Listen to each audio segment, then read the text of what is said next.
Welcome to Faith and Culture with Pastor Dave, a podcast where we answer your spiritual questions and address cultural events.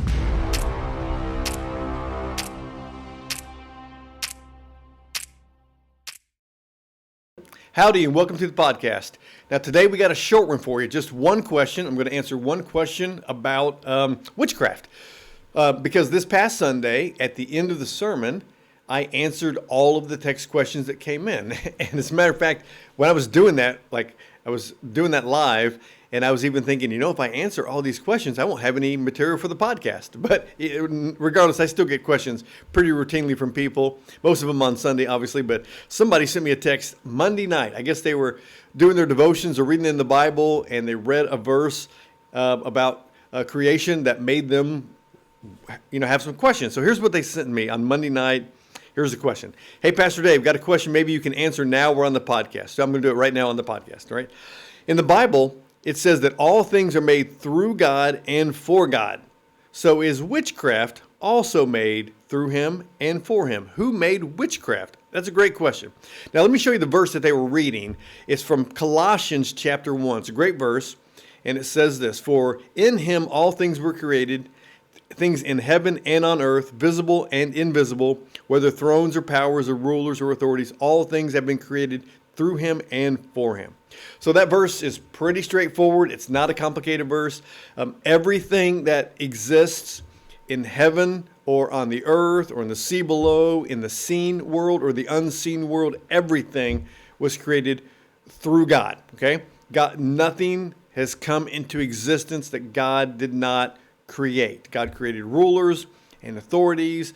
He created tangible things like mountains and dirt and water. He created all that, and intangible things like the desire to worship and your motivation and aspirations. He created everything. Everything is created through him. He is the creator of everything. Now, as people, we are supposed to, or as Christians that is, we are supposed to reflect him. We are created in his image and likeness, and we are to be creators as well, to create with the materials and things God has given to us and to be creative. That's how we reflect God, okay? So everything was created through God, and everything was created for God. That simply means, well, it means exactly what you think it means. Everything is supposed to be used to glorify God. The world, its resources, its people, its rulers, its authorities, its kingdoms, everything is supposed to glorify God. So God created everything for us to enjoy and to use to glorify him. Okay, that's what that verse means.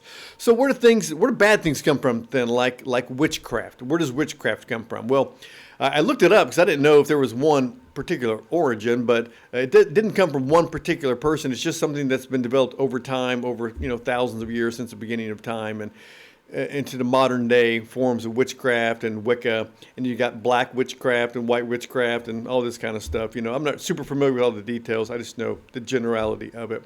But here's the deal. So here's how witchcraft came to be, like any other thing. God creates good things, and we pervert them. In this instance, God created in all of us the desire to worship. God put it in every person. It's in every person, the desire to worship or the need to worship, the draw to worship. And whether somebody worships God or not, they still will worship something. They will worship self or family or a thing or money or a false god. People will worship something. We are hardwired to worship something. You cannot get away from it. Even atheists who don't believe in any kind of God end up really worshiping their own mind or their own reason or their own thought patterns. So we are created to worship, and we are created ultimately to worship God. That's why God created all things.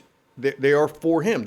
We can use all things to worship God. All things that God has created can be used to worship him and glorify him. But in our sinful desires, we pervert everything that God's created, and we make counterfeits to what God has originally intended.